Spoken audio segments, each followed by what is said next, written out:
The first question is, in the course, you talked about the belief, mindsets, and self-talk. So how can one avoid toxic mindsets and train ourselves to talk positively to ourselves? I think first, thank you for this question.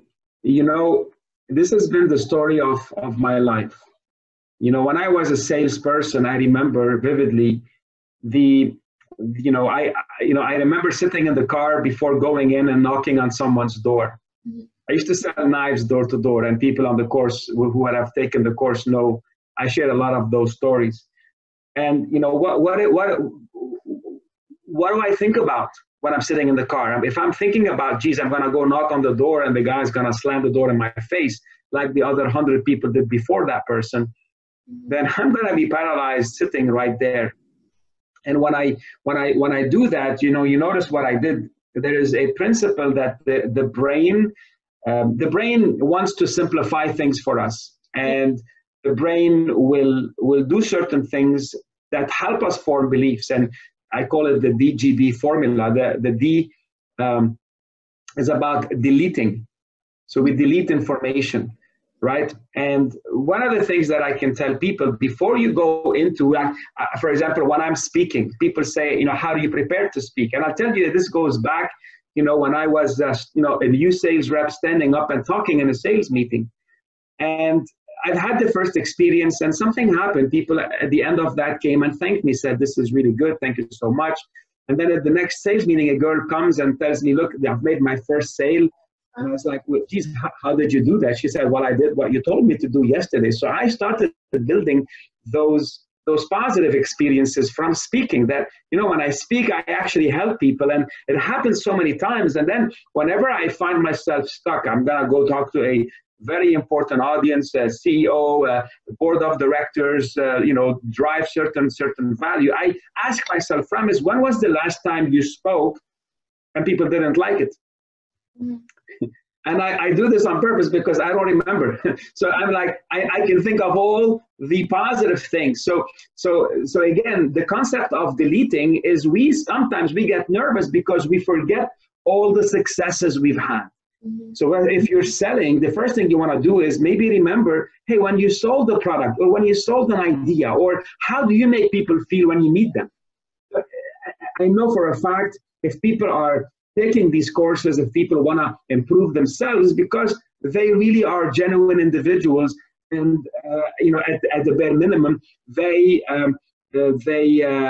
know they can help someone on the other side. So you gotta think of the positive side. So if you're deleting, you're forgetting good examples. So the question is, and my question was, when was the last time I spoke and people booed me? It's like, well, I don't remember that. So it's like, that doesn't exist. So I remember the positives, right? So deleting helps us, or the deleting information makes us nervous. Second is generalizing. Or nobody's gonna buy. Like what I told you, just the last 100 people, didn't buy. And maybe with this person, I remember one time, the first time this happened to me, where after a long day, and then I remember talking, and after knocking and then meeting with 5-6 prospects, none of them bought. But then that seventh person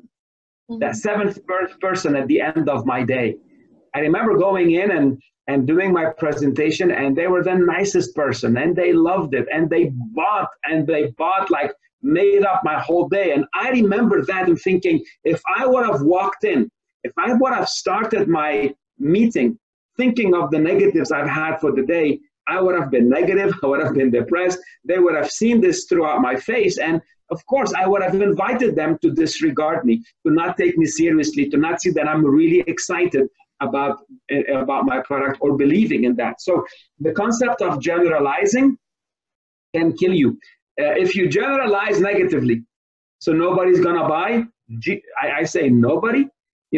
So even in the recession, or even in this current lockdown, I've had people telling me, well, no one is buying. I say, are you sure? And then they catch themselves. Well, maybe not that sure. Like maybe no one is buying from you, Habibi. No one is buying from you because you have this mindset where people aren't gonna buy, and of course you invite that to happen, right? So at the end, how do we shift?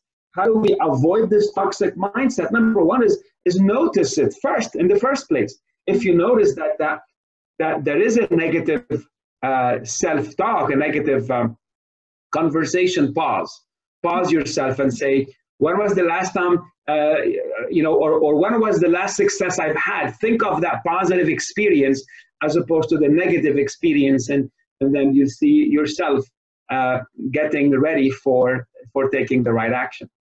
No, 100%. And also, we're always criticizing ourselves, and we're more harsh to ourselves than other people are. We always tend to see the negativity in us, So that's right. We should also remember that. Yeah. Absolutely. The missing tile syndrome, when people see, they see what's missing. I don't have this, I don't have that. Habibi, stop talking negative.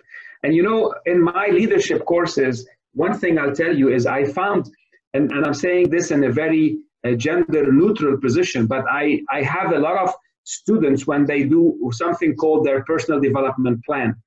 At the end of the immersion, the first, let's say, I used to do that within a week or two, an immersion program where I get the students to identify their areas for development.